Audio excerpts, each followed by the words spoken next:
Praise the lord. గొప్ప దైవజనుడైన Charles Finny గారి జీవితంలో జరిగిన ఒక యథార్థ సంఘటనను ఈ దినం మనం తెలుసుకుందాం.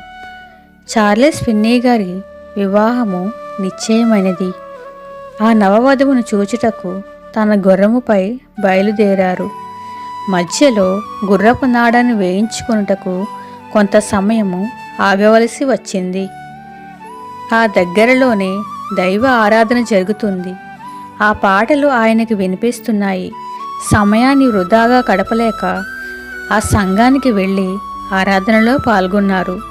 అక్కడకు వెళ్ళగానే వారు ప్రసంగించాలని ఆయనను పట్టుపట్టారు. ఆయన వర్తమానం విన్న జనులు ఆయనను పోనివ్వలేదు. ఆ ప్రదేశం అంతా ఉజ్జీవంతో నిండిపోయింది. కొన్ని దినాలు అక్కడే కూటాలు జరిపించారు.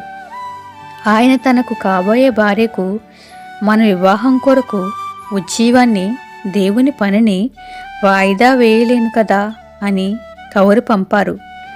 మరి మనం ఎన్నోసార్లు మన సొంత పని నిమిత్తం దేవుని పనిని వాయిదా వేశాం.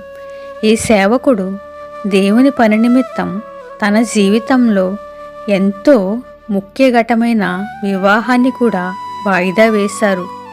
నిజంగా ఇదే కదా దేవుని పట్ల ఆయనకు ఉన్న ఆరాధనా భావం.